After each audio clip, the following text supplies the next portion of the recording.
Hello everyone, আসসালামু আলাইকুম। Welcome back to my channel. আজকে আমি আপনাদের সাথে শেয়ার করব ছিটা পিঠা। শীতকালীন ট্রেডিশনাল একটি পিঠা। আশা করছি আপনাদের সবার ভালো লাগবে। চলুন শুরু করি।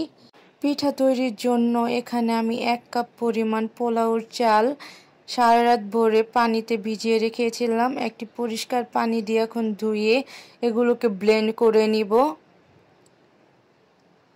আস্তে আস্তে পোলাও চালগুলো ব্লেন্ডার জারের মধ্যে দিব এবং 1 কাপ পরিমাণ দিয়ে দিব ভাত। ভাতের সাথে দিয়ে দিব 1 কাপ পরিমাণ পানি। এখন এগুলোকে ভালোভাবে ব্লেন্ড করে নিব। একেবারে মসৃণভাবে ব্লেন্ড করে নিতে হবে যাতে দানা দানা কোনো কিছু না থাকে। এর মধ্যে দিয়ে দিব সামান্য পরিমাণ লবণ, মানে স্বাদ মতো লবণ, এবং দিয়ে দিব একটা ডিম এবং লবণ সবগুলো উপকরণকে একসাথে মিশিয়ে নিতে হবে। ব্যাটারটা ঠিক এরকম ঘন হবে। সুপ্রিয় দর্শক, চিতই পিঠার ডোটা যেরকম ঘন হয় তার থেকেও অনেকটা পাতলা হবে।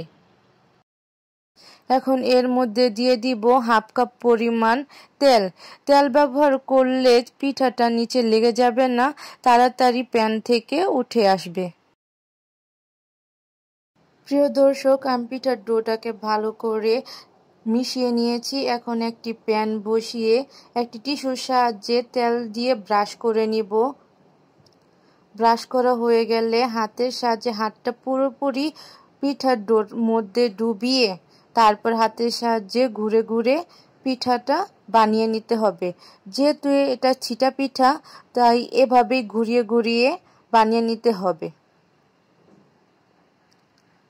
আশা করি আপনারা বুঝতেই পারছেন আমি কিভাবে পিঠাটা তৈরি করছি।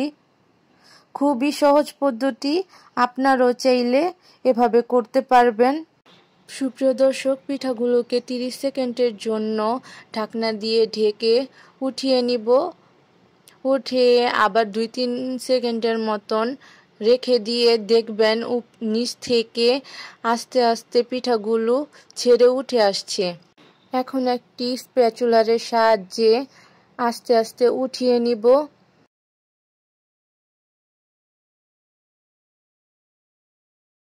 সুপ্রিয় দর্শক, দেখতেই পারছেন আমি কিভাবে ভাঁজ করে নিয়েছি।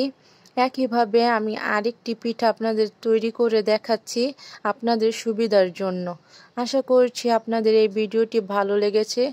একটুও যদি উপকৃত হন তাহলে আমার চ্যানেলটি অবশ্যই সাবস্ক্রাইব করে দিবেন। লাইক, কমেন্ট, শেয়ার করে ফ্রেন্ড অ্যান্ড ফ্যামিলির সাথে শেয়ার করতে পারবেন। আমাকে বেশি বেশি সাপোর্ট করবেন যাতে আপনাদের বেশি বেশি অন্যান্য নতুন নতুন রেসিপি শেয়ার করতে পারি। প্রিয় দর্শক, আপনারা এই ছিটা পিঠাগুলি গরুর মাংস, হাঁসের মাংস, মুরগির মাংস, যে কোনো মাংস দিয়ে এই পিঠাটি সুন্দরভাবে উপভোগ করে খেতে পারবেন এবং কি নারিকেল এবং গুড় দিয়েও এই পিঠাটি আপনারা খেতে পারবেন। আশা করছি আপনাদের এই পিঠাটা ভালো লেগেছে। একটুও যদি সহজ মনে হয় অবশ্যই আমার চ্যানেলটি সাবস্ক্রাইব করে দিবেন, পেজটি ফলো করে দিবেন। অন্য কোনো ভিডিওতে আপনাদের সাথে আবার আমার দেখা হবে। আজকে এ পর্যন্তই। আল্লাহ হাফিজ। আসসালামু আলাইকুম।